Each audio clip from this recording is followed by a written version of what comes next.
warahmatullahi wabarakatuh. Kembali lagi di channelku. Kali ini saya akan membawakan suatu materi pembelajaran IPA, yaitu tentang hubungan makhluk hidup, simbiosis, jari makanan, dan rantai makanan. Tapi sebelumnya itu ya, kembali saya ingatkan lagi buat teman-teman semua, apabila mau untuk mendukung channelku, caranya gampang sekali loh. Caranya tekan like and subscribe ya, agar channelku dapat berkembang dan saya makin semangat lagi untuk membuat video-video yang baru. Oke, tanpa berlama-lama kita akan memulai materi pembelajarannya. Baik, kita mulai dari simbiosis. Simbiosis itu semua jenis interaksi biologis jangka panjang dan dekat antara dua organisme yang berbeda, baik itu mutualisme, komensalisme, ataupun parasitisme. Organisme yang terlibat tersebut masing-masing disebut dengan simbiot, baik itu berasal dari spesies yang sama ataupun berbeda. Satu, simbiosis mutualisme. Simbiosis mutualisme itu hubungan antara dua jenis makhluk hidup yang saling menguntungkan. Maksudnya, dalam hubungan simbiosis mutualisme ini tidak ada pihak yang dirugikan. Pada umumnya, makhluk hidup yang melakukan suatu hubungan simbiosis mutualisme akan mengalami suatu kerugian jika tidak melakukan hubungan suatu simbiosis. Oleh karena itu, kehadiran makhluk hidup lain sangatlah penting bagi dirinya sendiri. Contoh simbiosis mutualisme, kupu-kupu dan lebah dengan bunga, di mana bukan saja kupu-kupu yang diuntungkan karena mendapatkan sari makanan dari bunga, tetapi bunga juga terbantu dengan adanya proses penyerbukan oleh kupu-kupu dan lebah. Contoh kedua, manusia dan bakteri. Bakteri yang dimaksud yaitu bakteri E. coli yang berada di usus besar manusia. Bakteri E. coli dapat memperhambat adanya pertumbuhan bakteri-bakteri jahat dan mempercepat suatu proses pembusukan. Dan bakteri E. coli sendiri mendapatkan keuntungan dengan adanya memakan sisa-sisa makanan yang ada di usus besar. Dua, simbiosis komensalisme. Simbiosis komensalisme itu hubungan antara dua jenis makhluk hidup, di mana satu mendapatkan keuntungan dan yang satunya lagi tidak dirugikan. Contoh simbiosis komensalisme.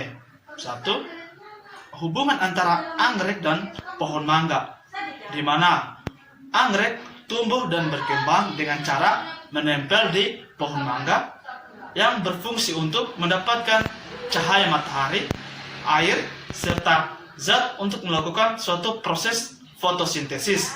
Sedangkan pohon mangga tidak diuntungkan ataupun dirugikan. Contoh yang kedua, ikan remora dan ikan hiu.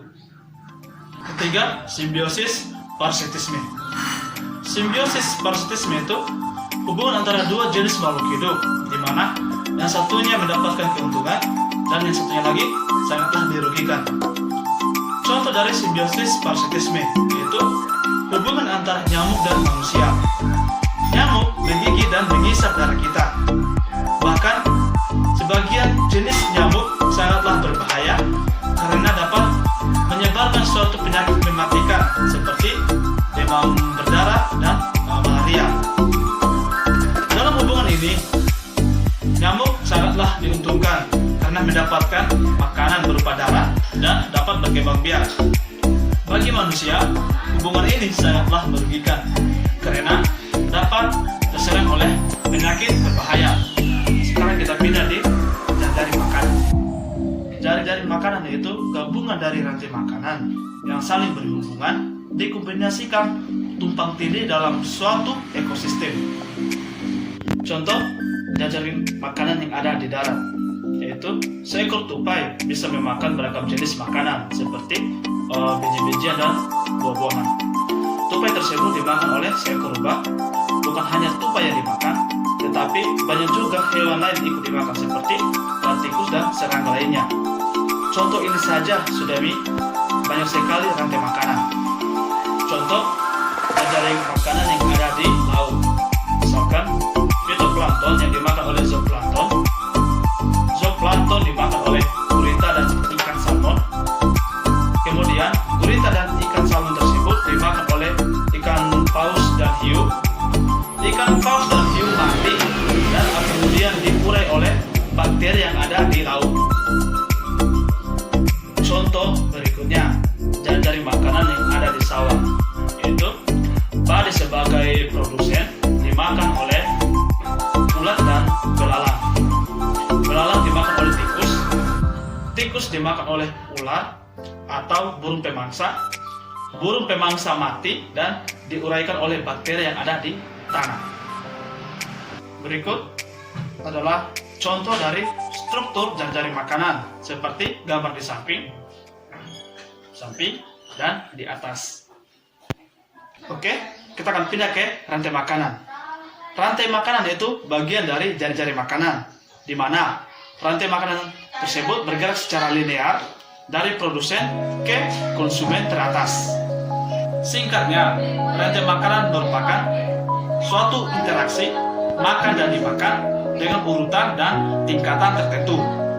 Dan dalam proses tersebut ada perbedaan energi antara jenjang proses organisme. Tiap tingkatan dari rantai makanan suatu ekosistem disebut dengan tingkatan trofik. Urutan tingkat trofik dalam suatu rantai makanan sebagai berikut. 1.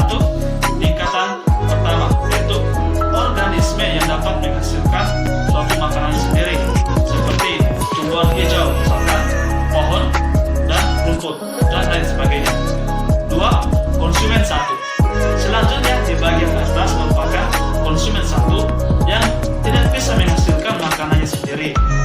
Biasanya konsumen ini terbagi menjadi konsumen primer atau konsumen 1 yang merupakan hewan herbivora, misalkan sapi, kelinci, kambing, dan lain sebagainya. 3.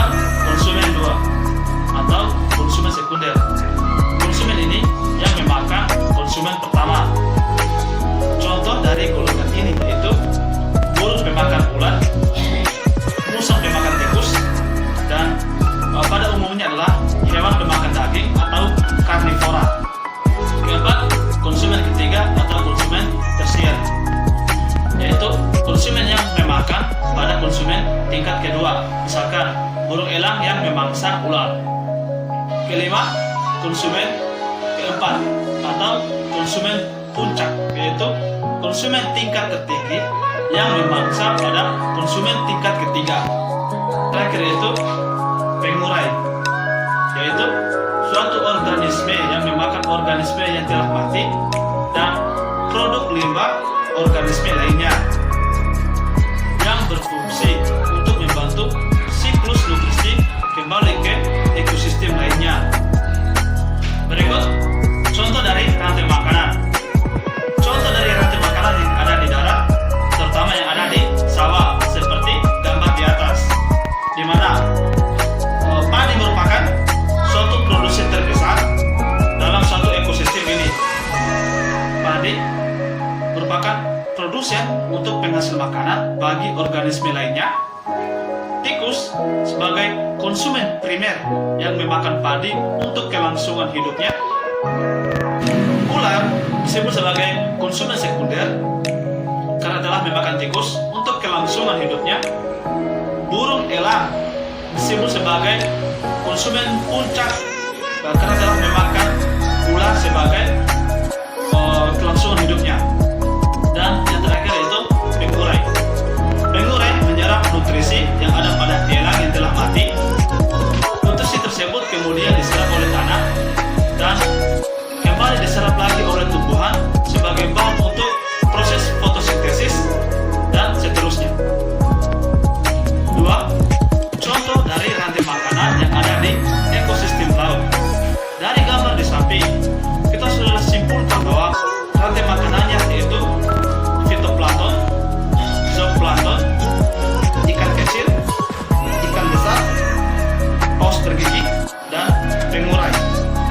Fitoplankton dalam rantai makanan di ekosistem laut, ia berperan sebagai produsen dikarenakan ia memiliki kemampuan untuk membuat makanannya sendiri dengan cara proses fotosintesis. Kemudian fitoplankton dimakan oleh zooplankton sebagai konsumen 1. Zooplankton dimakan oleh ikan kecil sebagai konsumen 2.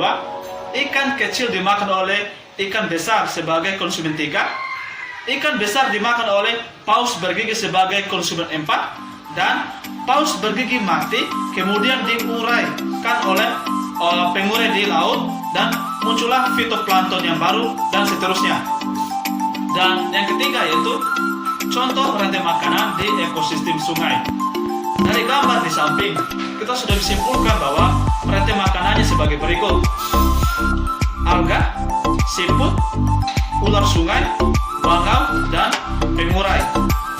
Alga sebagai produsen, kemudian siput memakan alga yaitu konsumen 1, ular memakan siput konsumen 2, kemudian bangau memakan ular sebagai konsumen 3, dan kemudian lagi bangau mati dan terurai. Dan itulah sedikit penjelasan dari saya tentang hubungan makhluk hidup, simbiosis, cari makanan, dan rantai makanan. Dan saya akhiri dengan ucapan wassalamualaikum warahmatullahi wabarakatuh.